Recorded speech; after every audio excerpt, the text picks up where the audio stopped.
Hola and welcome to today's ProSpanish lesson.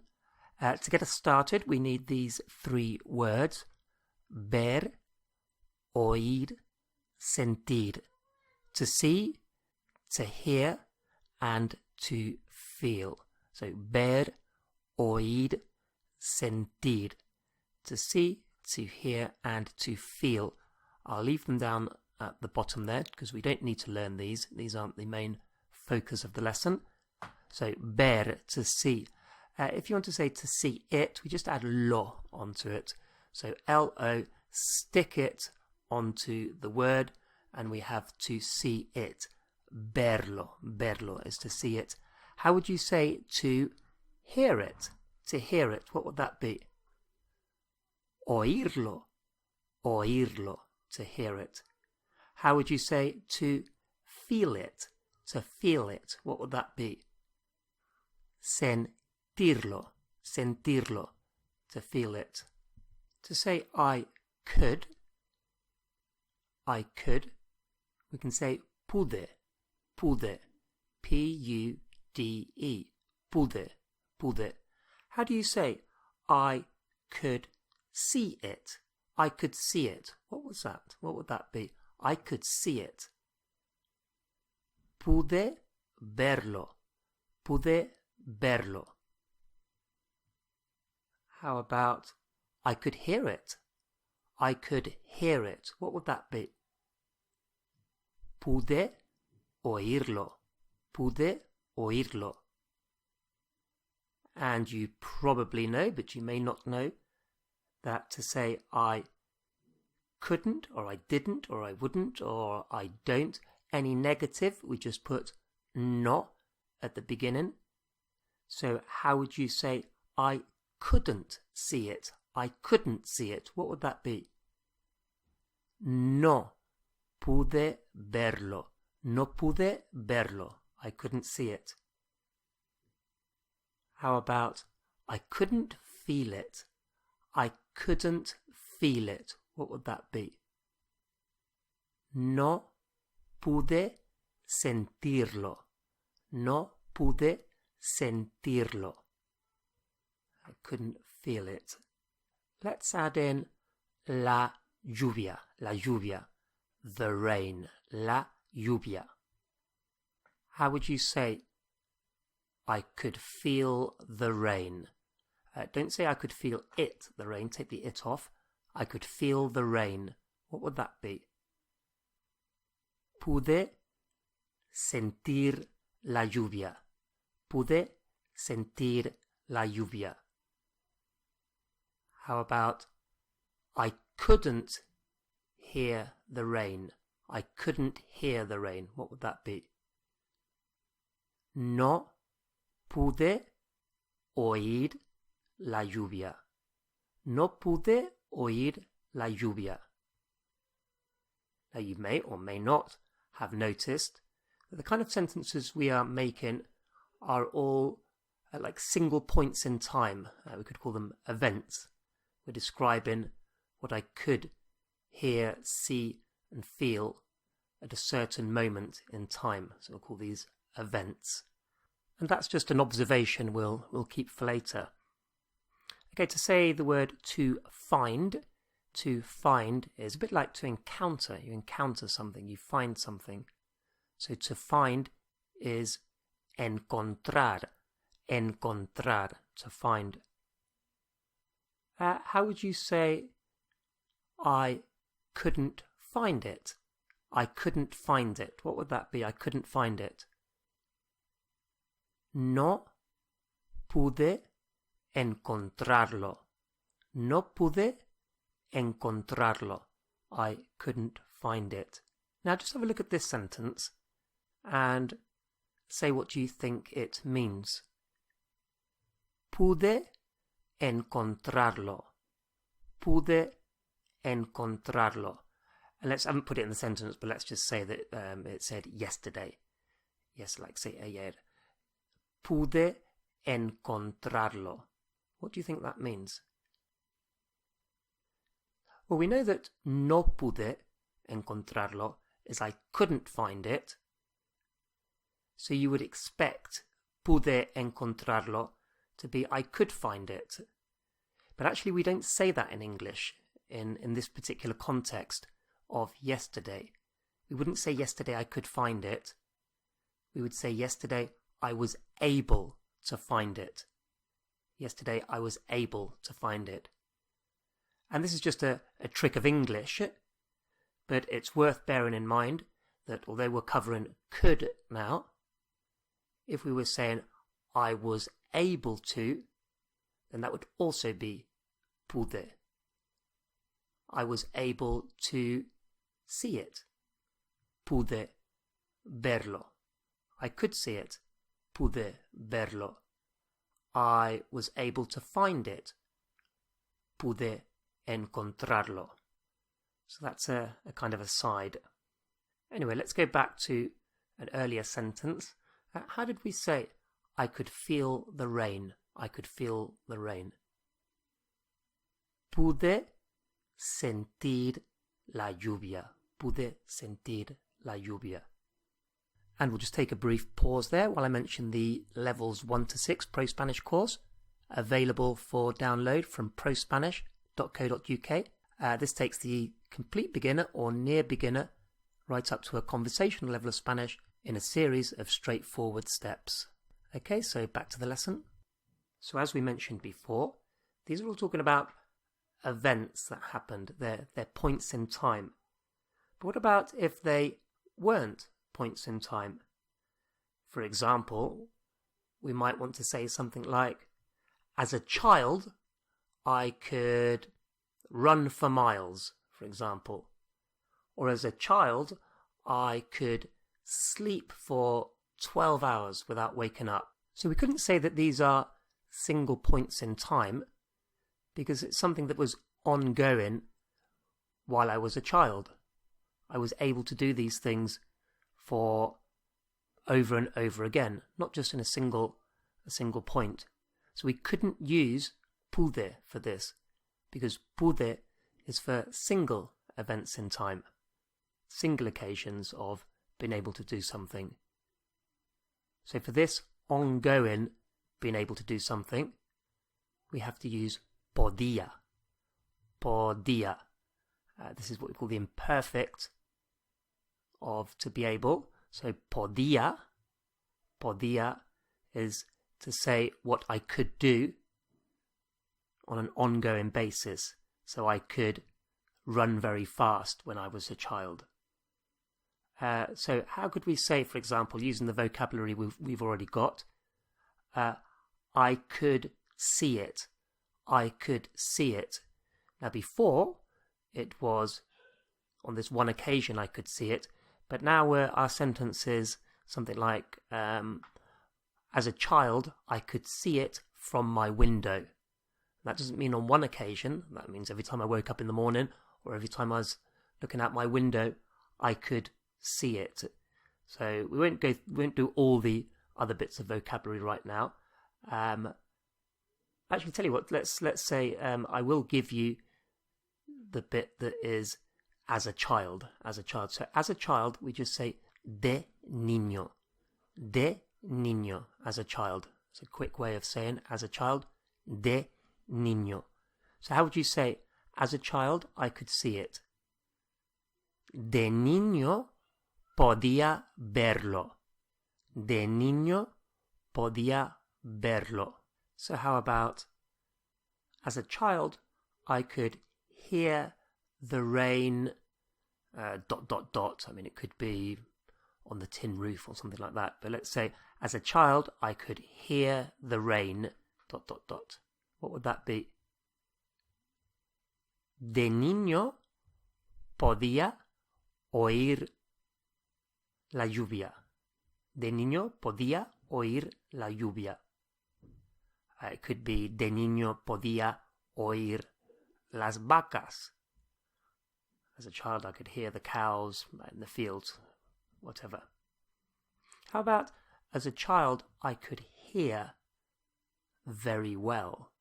As a child I could hear very well. Very well is just muy bien. Muy bien, very well. So how would you say, as a child I could hear very well? What would that be? De niño podía oír muy bien. De niño podía oír muy bien. And here's a nice little phrase. See if you can work out what this means. Siempre podía contar contigo. Siempre podía contar contigo. Siempre is always. Always I could.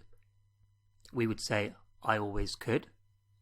Contar is count. Contigo, with you. But in this sentence it's on you. Siempre podía contar contigo. I could always count on you. And because it's always, we know that there's no way that can be PUDE, which could only be for an event type could. I could hear it at that moment. I could see it. I couldn't do it at that moment. But this is I always could, so it can't be PUDE, it's Podía for ongoing could. Siempre podía contar contigo. I could always count on you, but they say with you. Okay, well, let's use that little structure there. How would we say, instead of I could always count on you, or I could always count with you, I could always hear the rain. What would that be? I could always hear the rain. Siempre podía oír la lluvia. Siempre podía oír la lluvia. And we're going to stick with could as an ongoing thing, as an ongoing could. Have a look at these sentences. By 8 years old, I could swim. By 8 years old, I could ride a bike.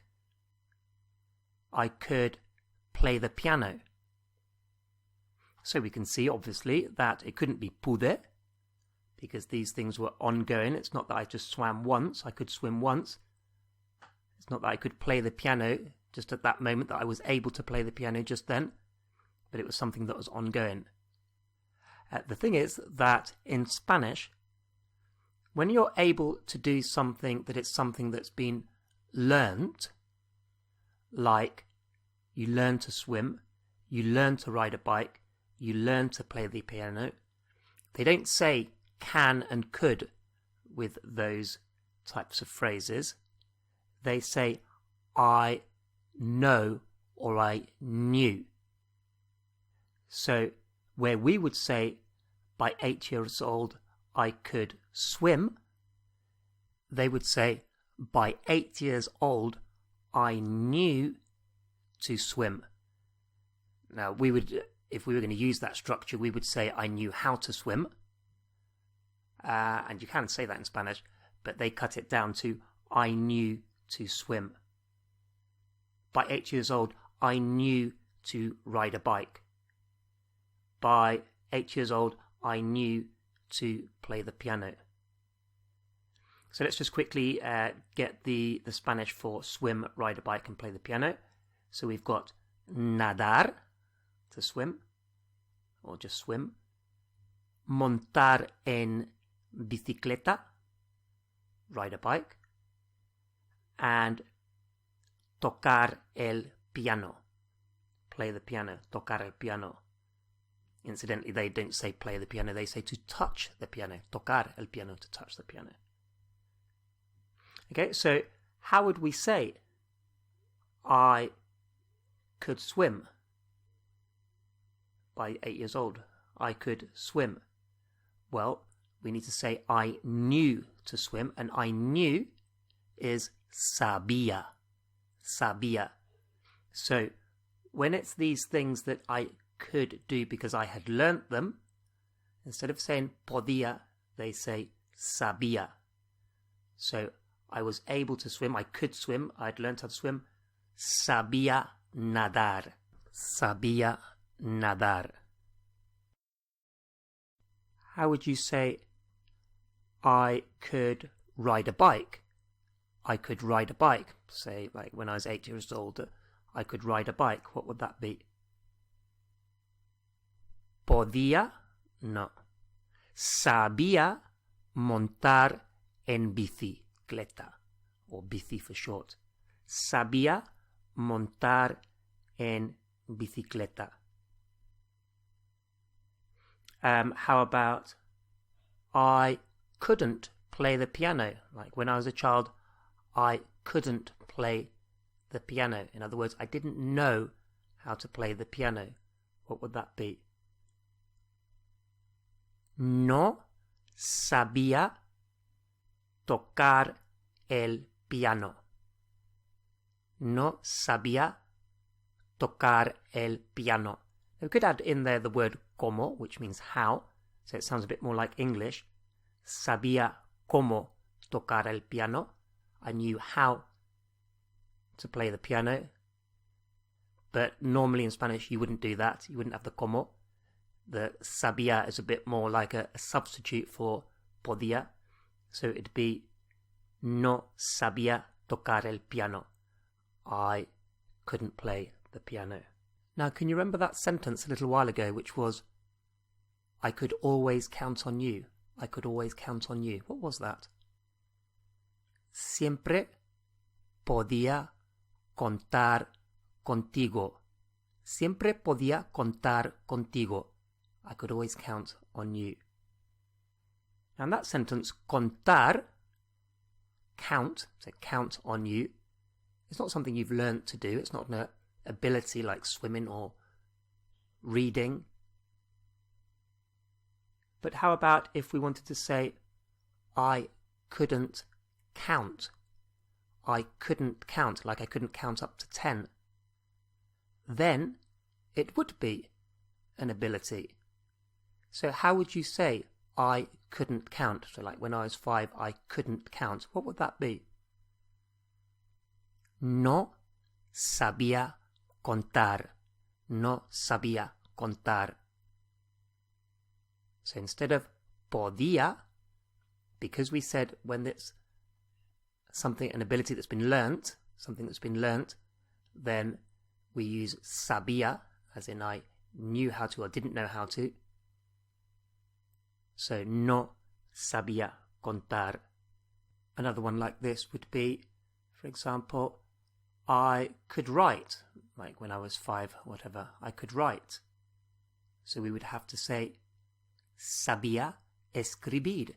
Sabía escribir. Like I knew how to write. Okay, so far we've got PUDE for when it's an event. I couldn't do it at that moment. No pude hacerlo. And then we saw Podía for I could when it was something that was ongoing. So I could always count on you. Siempre podía contar contigo. And then we saw that could, when it was about an ability that you had learnt, when it was something that you had learnt how to do, we would use sabía, as in I knew how to do that thing. So we would say sabía nadar. I could swim. I knew how to swim. Now could is also used to say what might be possible later. So for example, we could say, I could do it tonight. I could do it tonight. And that would be the same as saying, I would be able to do it tonight. So I would be able to do it tonight if necessary. I could do it tonight if necessary. And this could, this possible, this would be able to is podría. Podría. So not podía, but podría with the R in there. Podría. So podría is could in the sense of would be able to. So if you're not sure, just check if the could, if you can substitute the could for would be able to, then you can use podría. So we saw hacerlo, hacerlo. Hacer is to do, so hacerlo, to do it. So how would we say I could do it? So it could be I could do it tonight. I could do it tonight. If you know tonight, then add it on. Otherwise, just put down the I could do it. What would that be? Podría hacerlo. Podría hacerlo. And tonight is this night, esta noche. So, podría hacerlo esta noche. I would be able to, I could do it tonight. How about, we saw to play the piano was tocar el piano. Tocar el piano. So let's say to play it, it might be a particular song, it might be a particular instrument. How would we say, I could play it tonight? I could play it tonight. What would that be? Podría tocarlo esta noche. Podría tocarlo esta noche. I could play it tonight. How about I couldn't find it tonight. I couldn't find it tonight. So I wouldn't be able to find it tonight. I'm too busy, whatever it might be. So what would that be? I couldn't find it tonight. I wouldn't be able to find it tonight. No podría encontrarlo esta noche. No podría encontrarlo esta noche. And how would we say, I could swim with you tonight. I could swim with you tonight. I'd be able to swim with you tonight. What would that be? Podría nadar contigo esta noche. Podría nadar contigo esta noche. So remember we started off with I could, PUDE. Pude oírlo. I could hear it, and that in that moment. I couldn't see it. No pude verlo in that particular moment. Then we saw podía for things that were ongoing, and we used the example of when I was a child. I could hear the rain on the roof. Podía oír la lluvia. And we saw that when we want to say I could write, I could read, I could swim, I could ride a bike. These coulds that we've learnt, then instead of podía, we say sabía. Sabía nadar, sabía tocar el piano. I could ride a bike, I could play the piano. And we saw that in English, when we say I could do this later, so there's a possibility I might be able to do this later, then we use podría. Podría tocar el piano contigo esta noche. I could play the piano with you tonight. And that concludes today's ProSpanish lesson. As always, if you're looking to become a confident and a competent speaker of Spanish, head over to prospanish.co.uk, where you can download the full Levels 1 to 6 ProSpanish course.